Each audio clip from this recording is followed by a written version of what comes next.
త్యాగం కోణంలోకి వెళ్దాం. మహోన్నతురాలు తండ్రి, ప్రేమ సర్వనేశ్వర కృప, కొద్దిసేపు మీ సన్నిధిలో మీ త్యాగాన్ని ధ్యానిస్తుండగా మా కృప చూపించండి. నాకు నడిపింపు దయచేయండి. అడ్డుపడుతున్న పాదాలు దొక్కండి, కంట్రోల్లో తీసుకోండి తండ్రి. శాతం మరుగు చేయండి.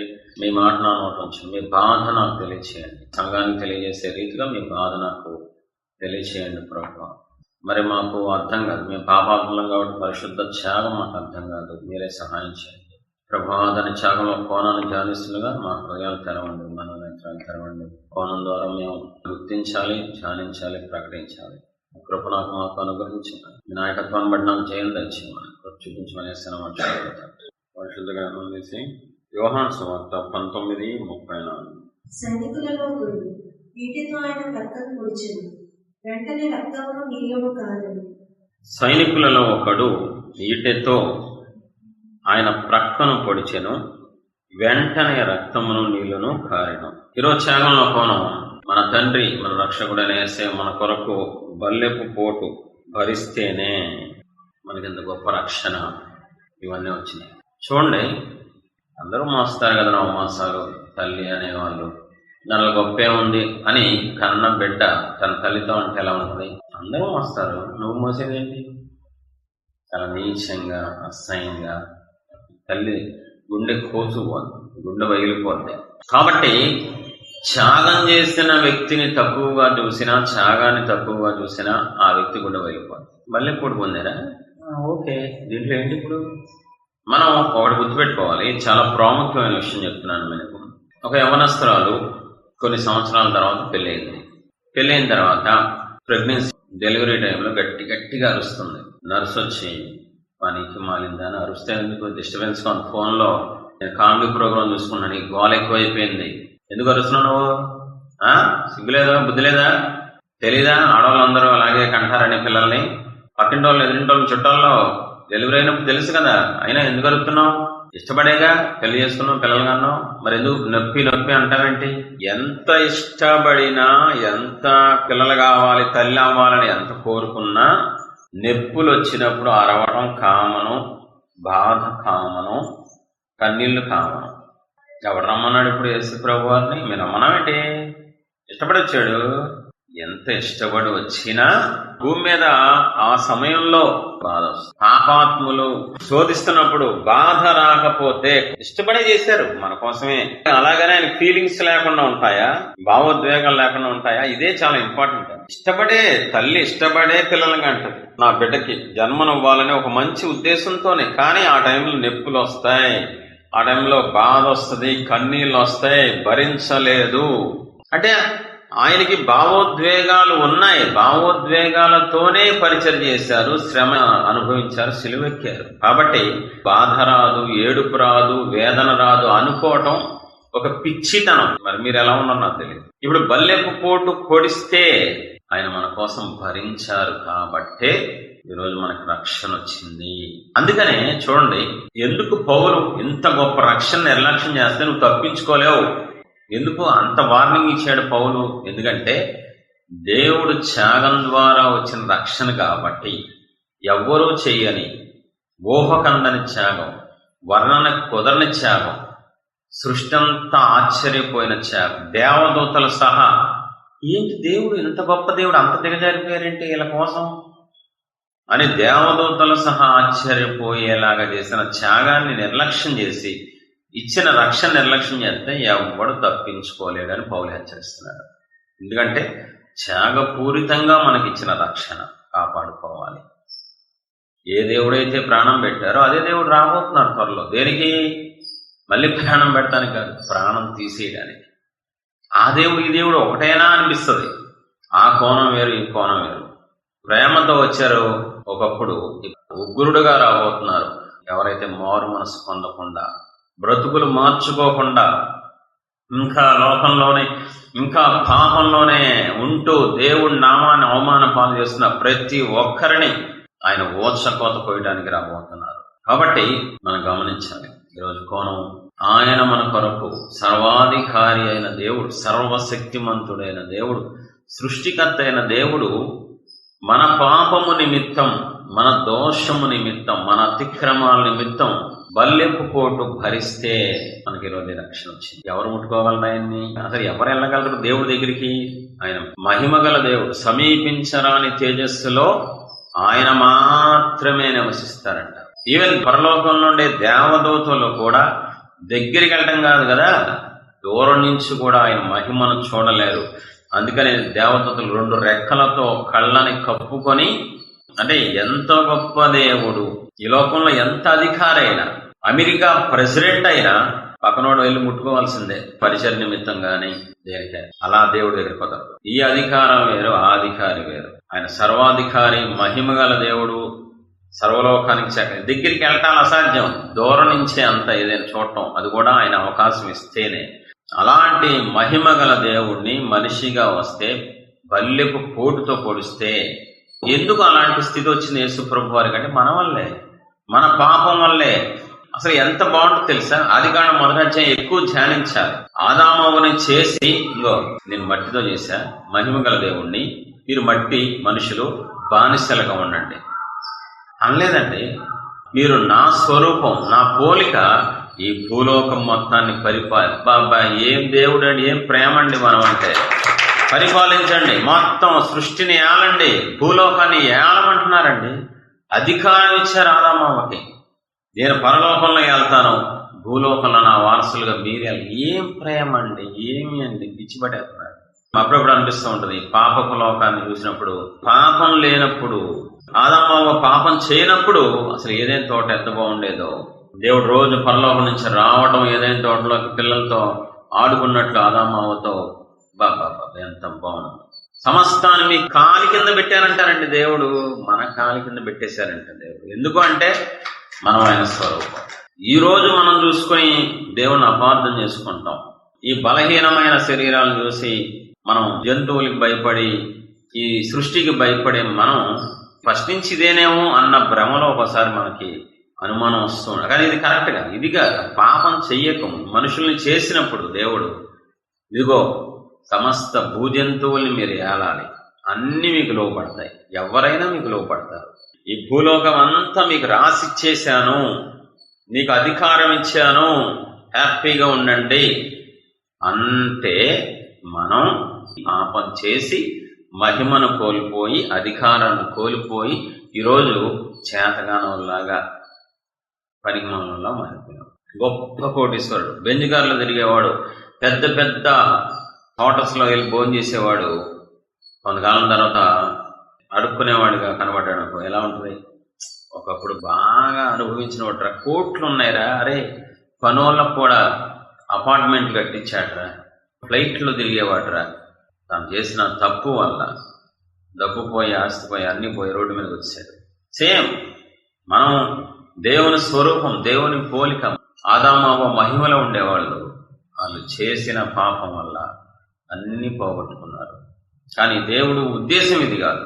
ఇలా ఉండడం దేవుడు ఉద్దేశం కాదు. ఇలా బలహీనులుగా ఉండడం ఆయనకి ఇష్టం లేదు. కాబట్టి దేవుని గురించి అవగాహన మనకు ఉండాలి. దేవుడు మనల్ని ఎలాగా సృష్టించారు, ఏ ఉద్దేశంతో చేశారు, మనం తక్కువగా చూడటానికా, ఎక్కువగా చూడటానికా, అదంతా క్లారిటీ దేవుడి గురించి ఉంటే తప్ప ఆయన త్యాగం అర్థం కాదు, ఆయన ప్రేమ అర్థం కాదు. కాబట్టి ఈరోజు కోణం, ఆయన మన కొరకు సర్వాధికారి అయిన దేవుడు, సర్వలోకానికి చక్రవర్తి అయిన దేవుడు, సృష్టికర్త అయిన దేవుడు నీ కోసం నా కోసం బల్లెపు పోటు భరిస్తే, ఓర్చుకుంటే, సహిస్తేనే మనకి రక్షణ వచ్చింది. ఆయన బల్లెపు పోటు పొడిపించుకోవడం ఏంటి? మన పాపమే ఆయనకి పోటుగా మారింది. మన ద్రోహమే మనల్ని నమ్మి జీవితాన్ని ఇస్తే, జన్మనిస్తే మనం ఆయన మోసం చేశాం. ఆయన కాదనుకొని గుండెల్లో పొడి చెల్లిపోయాం విగ్రహాల దగ్గరికి. వద్దు, నువ్వు నాకు అక్కర్లేదు. అదేంటి, నేనేం చేశాను? మీరు నా పిల్లలు, నా స్వరూపం అక్కర్లా, నాకు నువ్వు వద్దు, నచ్చలేదు అని త్రోసేసి గుండెల్లో పొడిచి మనం వెళ్ళిపోయి మనకు నచ్చినట్లు బ్రతికాము.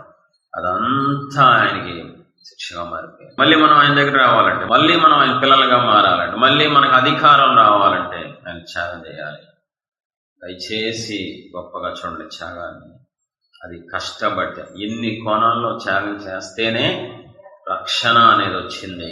రేపు పరలోకం మనం వెళ్ళబోతున్నాం.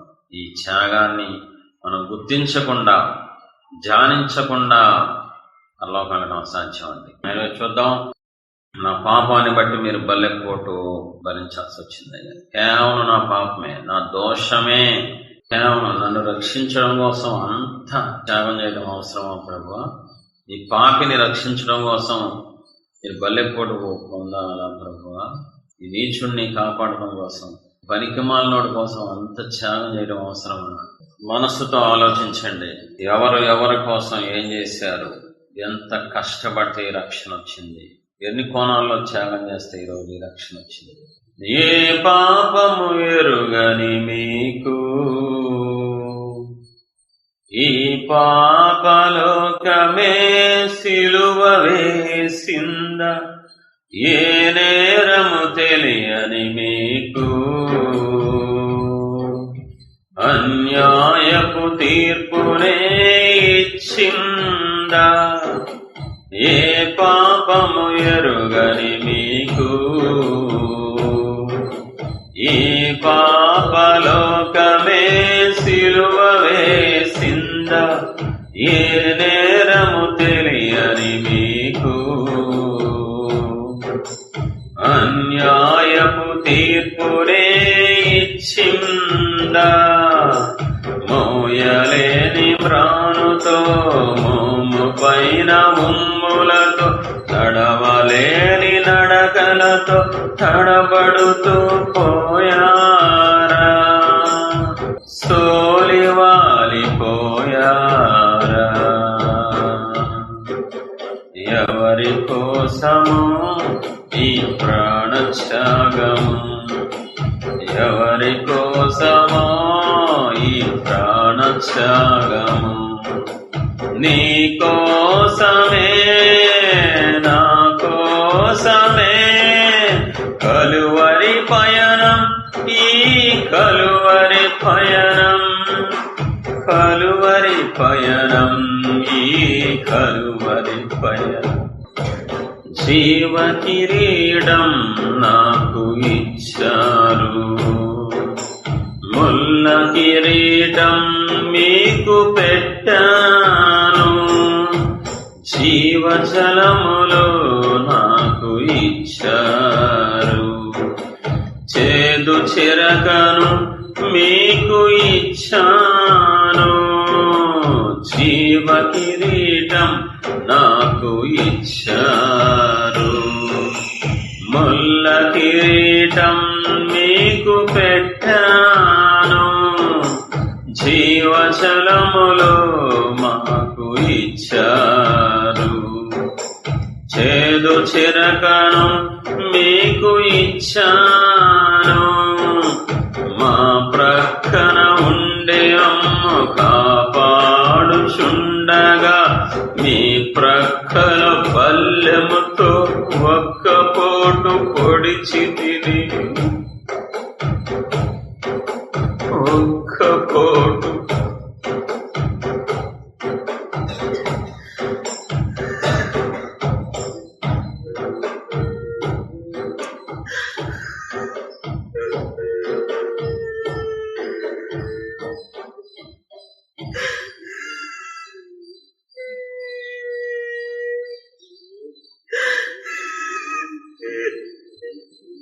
నేనే ప్రభా, పొడిచింది నేనే, నా పాపమే మిమ్మల్ని పోటు పొడిచింది, నా ద్రోహమే తండ్రి, అది నేనే.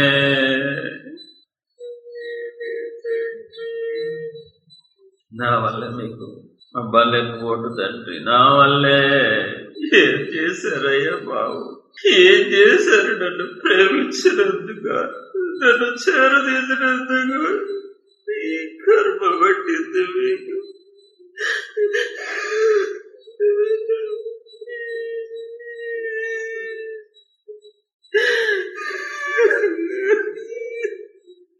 నన్ను కదా పడవలసింది, నేను కదయ్యా పొడిపించుకోవాల్సింది. పాపం మీద పాపం చేసింది నేను, బరి తెగించింది నేను, జీవితాన్ని నాశనం చేసింది నేను, తల్లిదండ్రులు మోసం చేసింది నేను. తండ్రి మీకే కర్మ తండ్రి, మీకే అవసరం అయ్యా?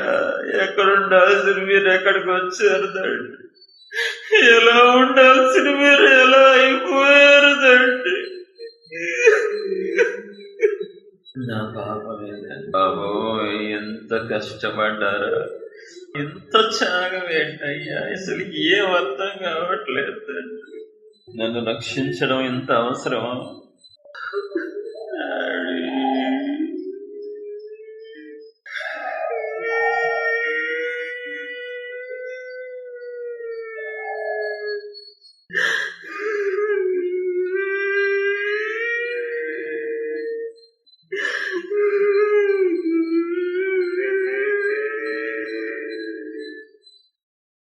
జీవ కిరీటం నాకు ఇచ్చారు, ముల్ల కిరీటం మీకు పెట్టాను. గొప్ప వారసున్నయ్యా, గొప్ప జన్మ నాది. జీవ కిరీటం ఇచ్చిన తండ్రికి ముల్ల కిరీటం ఇచ్చిన గొప్ప బిడ్డను తండ్రి. చిచ్చి చిచ్చి చిచ్చి చి చాలంటాడు బిడ్డగా ఉండకూడదు, అలాంటాడు భూమి మీద బ్రతకూడదు తండ్రి.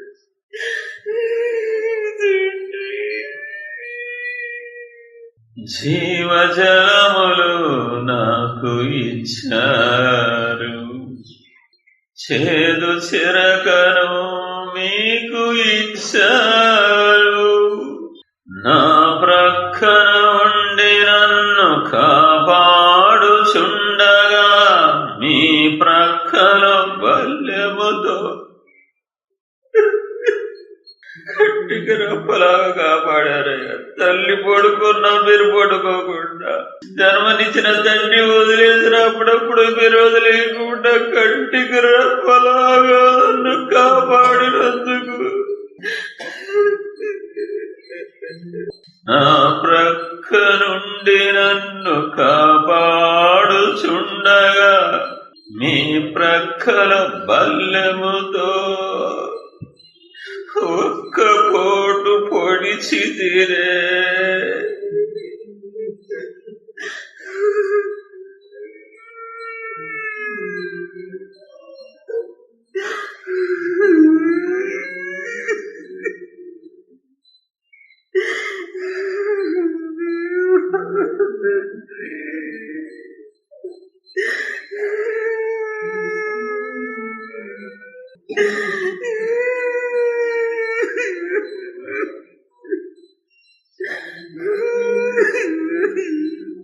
ఎవరో సువార్త చెప్పారు వచ్చేసి కూర్చున్నాను అనుకున్నాను, కానీ నా రక్షణ కోసం ఎంత చేయాల్సి వచ్చిందయ్యా, నా రక్షణ కోసం ఎంత బలైపోవాల్సి వచ్చింది. నాకేం అర్థం కావట్లేదు. అసలు ఇదేమి నా హృదయంలో పెట్టుకోకుండా క్రైస్తవ్యంలో ముందుకెళ్ళిపోయేంత ఈ త్యాగాన్ని గుర్తించకుండా, ధ్యానించకుండానే దరిద్రమైన భక్తి చేశానయ్యా. నీచమైన, అసహ్యమైన భక్తి. ఏది ఇంపార్టెంటో, ఏది విలువైందో, ఏది ప్రాముఖ్యమైందో, ఏది నా తండ్రికి సంతోషాన్ని కలిగిస్తుందో అది చేయకుండా ఏదేదో భక్తి చేశారు తండ్రి.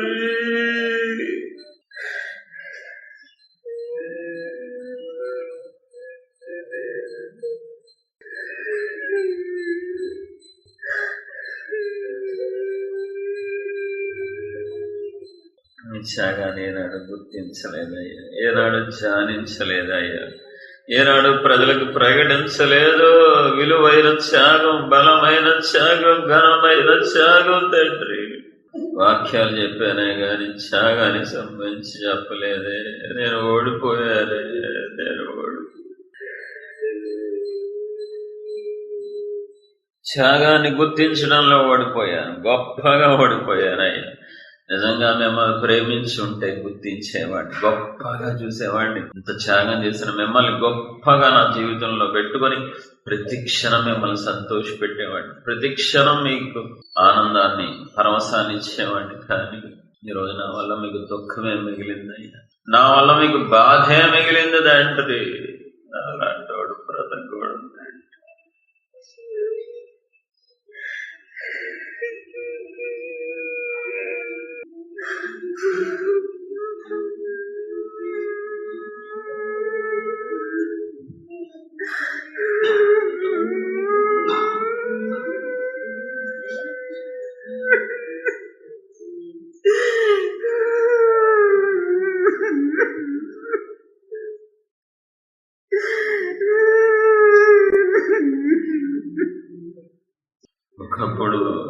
నమ్మి జన్మనిచ్చారు, స్వరూపం ఇచ్చారు, పోలిగిచ్చారు జీవరాశులకి కానీ, దేవదూతలకు కానీ, ఈ సృష్టిలో ఎవరికి ఇవ్వని స్వరూపం మీరు నన్ను నమ్మిస్తే పాపం చేసి భలెపోటు కారణం అయ్యారు. ఇప్పుడు మళ్ళీ నన్ను నమ్మి ఇంత చెడిపోయిన, ఇంత దరిద్రమైన, ఇంత పనికి మాలిన బ్రతుకైన నన్ను మళ్ళీ నమ్మి రక్షణిస్తే, మళ్ళీ రక్షణ కాపాడకుండా మళ్ళీ పొడి చేరు తండ్రి, మళ్ళీ పొడి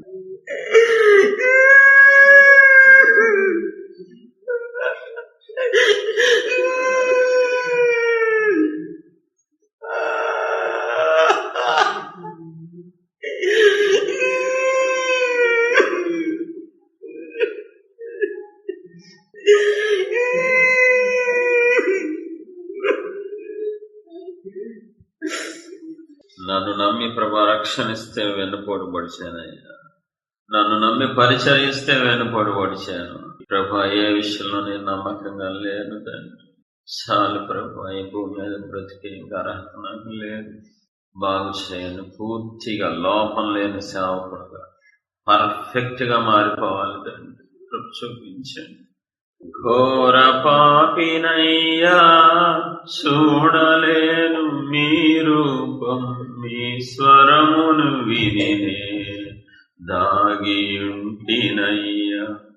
ఘోర పాపినయ్యా, చూడలేను మీ రూపం, మీ స్వరమును విని నేను దాగి ఉంటినయ్యా.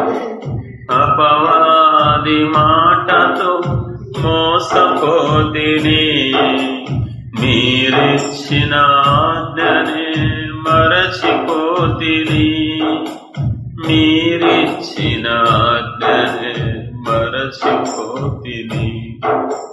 ఘోర పాపినయ్యా,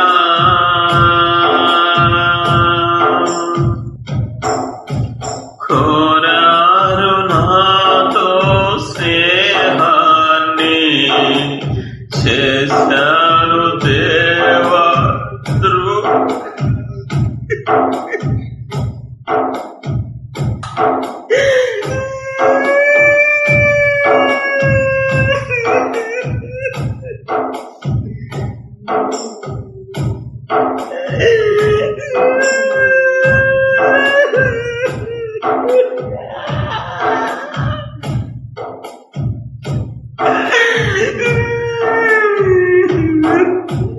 కోరారు నాతో శ్రేయాన్ని,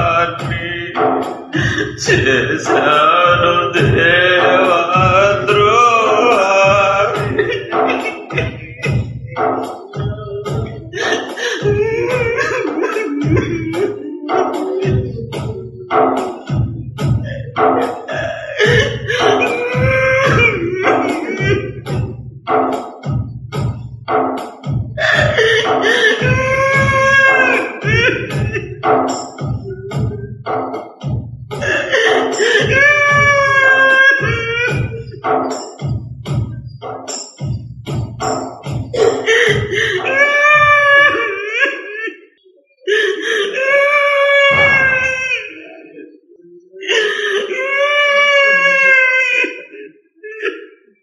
కోరారు నాతో స్నేహాన్ని, చేశాను దేవా ద్రోహాన్ని.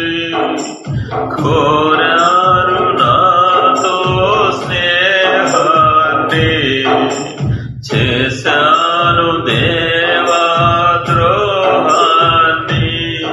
మీ మంద నుండి విడిపోయి పందులతో కలిసి తిని, మంద నుండి విడిపోయి పందులతో కలిసి తిని, ఒప్పుకొంటినయ్యా నా కలుష పౌరుషమును బుద్ధి వచ్చెనయ్యా నా యేసయ్యా.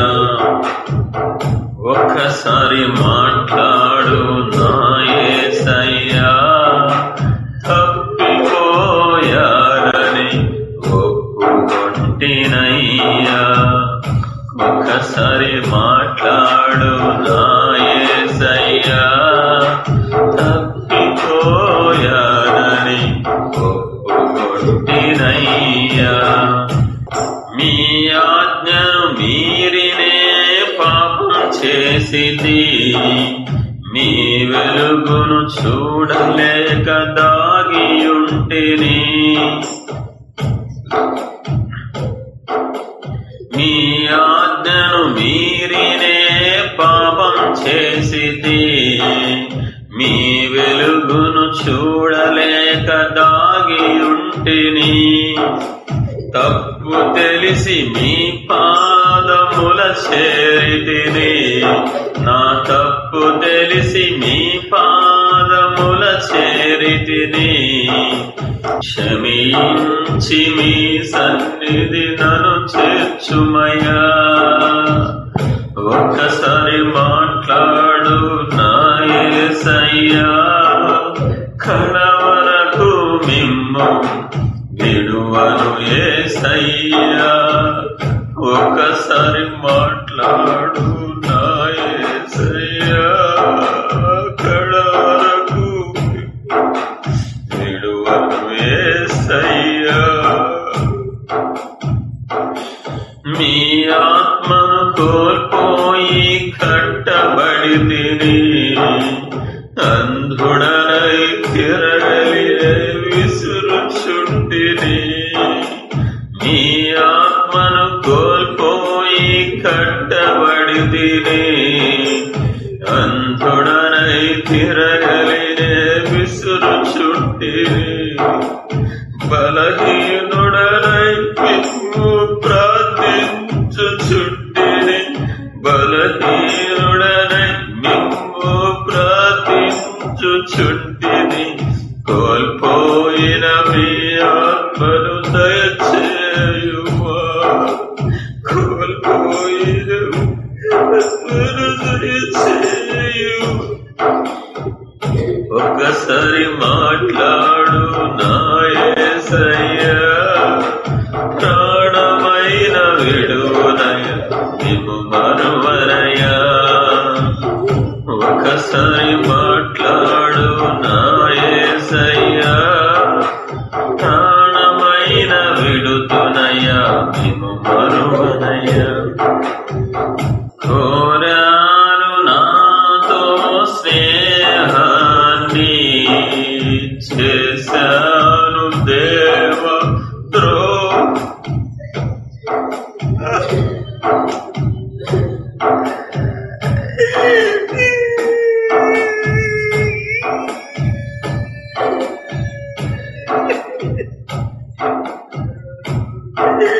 నాలాంటితో ఎవరు స్నేహం చేస్తారయ్యా, నాలాంటితో ఎవరు బంధం కలిగి ఉంటారు. అయ్యో, అన్ని తెలిసి తెలిసి నాతో స్నేహం చేస్తావా బిడ్డ? నాలాగా మారుస్తానని చెయ్యందిస్తే నేనేంటయ్యా ద్రోహం చేశానే. అయ్యో, నా తండ్రికి ద్రోహం చేశాను. మీ స్థాయి ఎక్కడ, నా స్థాయి ఎక్కడ, నేనెక్కడ, నేనెక్కడ తండ్రి? మిమ్మల్ని మీరు తగ్గించుకొని, చాలా మట్టుకు తగ్గించుకొని నా దగ్గరకు వచ్చి నాకు చెయ్యందిచ్చారు. నాతో స్నేహం చేస్తావా బిడ్డ? నా కుమారుడా, నీతో స్నేహం చెయ్యాలని ఎంత తగ్గించుకుని నా దగ్గరకు వస్తే నేను గుండెల్లో పొడి చేశాను తండ్రి, నేను గుండెల్లో పొడి చేశాను. అయ్యో, నా తండ్రిని ఏడిపించారు, నా తండ్రిని మోసం చేశారు.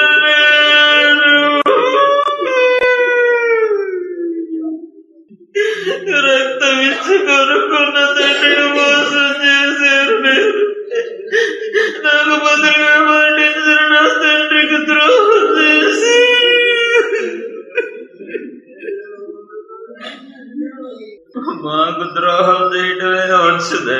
మాకు ఇంకేమి రాదు ప్రభా, మోసం చేయడం వచ్చు తండ్రి.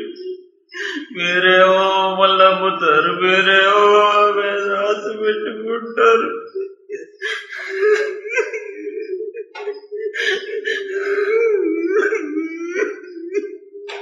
కోరారు నాతో స్నేహాన్ని, చేశాను దేవ ద్రోహాన్ని.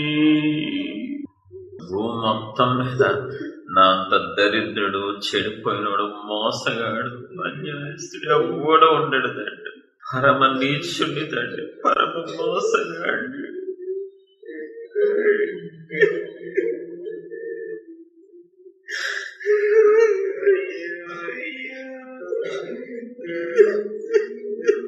కోరారు నాతో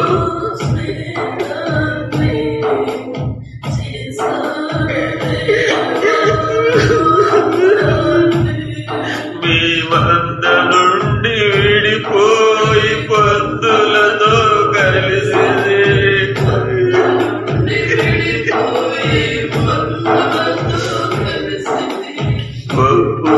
ఒప్పుకొట్టినయ్యా నా కలుషమును, బుద్ధి వచ్చెనయ్యా నా యేసయ్యా. ఒకసారి మాట్లాడు నా యేసయ్యా, తప్పిపోయారే.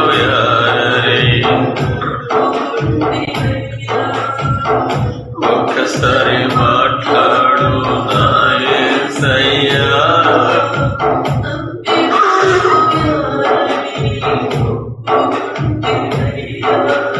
ఘోర పాపినయ్యా చూడలేను, ఘోర పాపినయ్యా చూడలేరు మీరు. భక్తి స్వరమును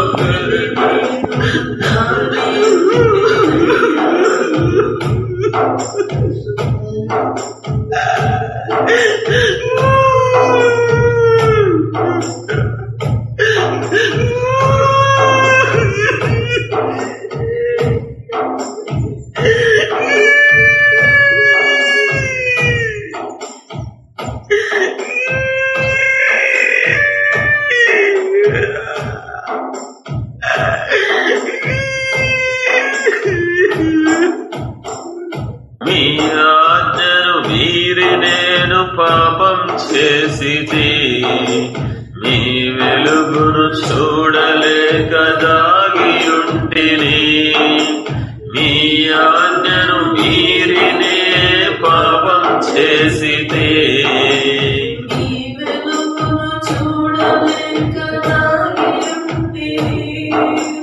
తప్పు తెలిసి మీ పాదముల చేరితిని. నా తప్పు తెలిసి మీ పాదముల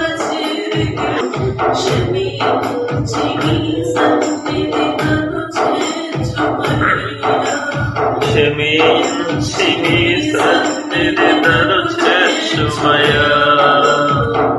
ఒక్కసారి మాట్లాడు నా యేసయ్యా, కడవరకు మిమ్ము విడువను యేసయ్యా.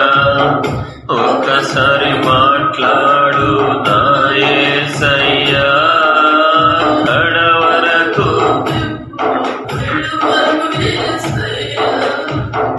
నీ ఆత్మను కోల్పోయి కట్టబడితిని. అంధుడనై తిరగలినే విసురుచుంటేనే, మీ ఆత్మను కోల్పోయి కట్టబడితిని. అంధుడనై తిరగలినే విసురుచుంటిని. బలహీనుడనై మిమ్ము ప్రార్థించుచుంటిని. బలహీనుడనై మిమ్ము ప్రార్థించుచుంటిని. కోల్పోయిన మీ ఆత్మను దయచేయుమయ్యా. కోల్పోయిన మీ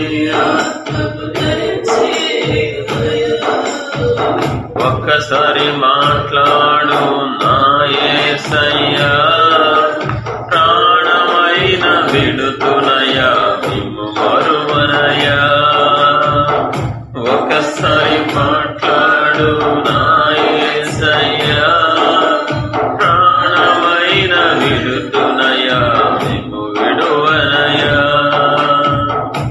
అప్పుడు నా వల్లే మీకు బల్లెపోటు ఇప్పుడు నా వల్లే తండ్రి అప్పుడు నా వల్ల బాధ ఇప్పుడు నా వల్ల బాధ త్యాగాన్ని ధ్యానిస్తూ పాపాన్ని ఒప్పుకోండి జీవ కిరీటం నాకు ఇచ్చారు ముల్ల కిరీటం నేను పెట్టాను జీవజలములు నాకు ఇచ్చారు చేదు చిరకను మీకు ఇచ్చాను జీవ కిరీటం నాకు ఇచ్చారు ముల్ల కిరీటం నీకు పెట్టాను మా ప్రక్కన ఉండి నన్ను కాపాడుచుండగా మీ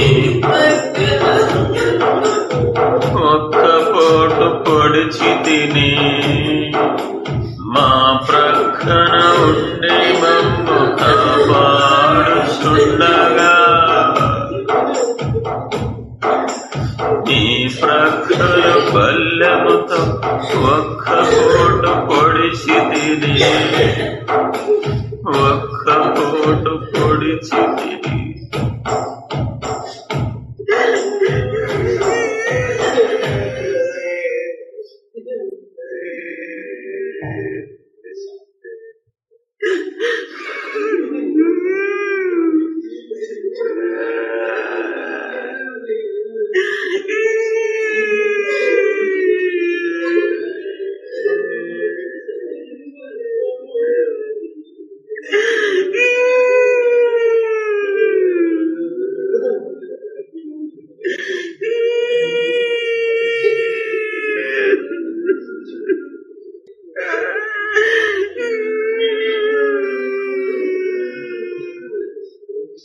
దేవునికి మహిమ కలుగును గాక.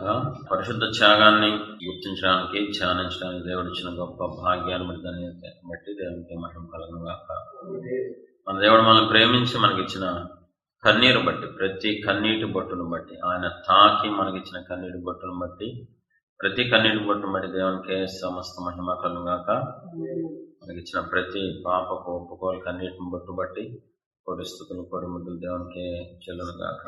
దేవుని పాదాలకే కోటి ముద్దులు కోటి స్థుతులు చెల్లును గాక. దేవునికి సమస్త మహిమ కలుగును గాక.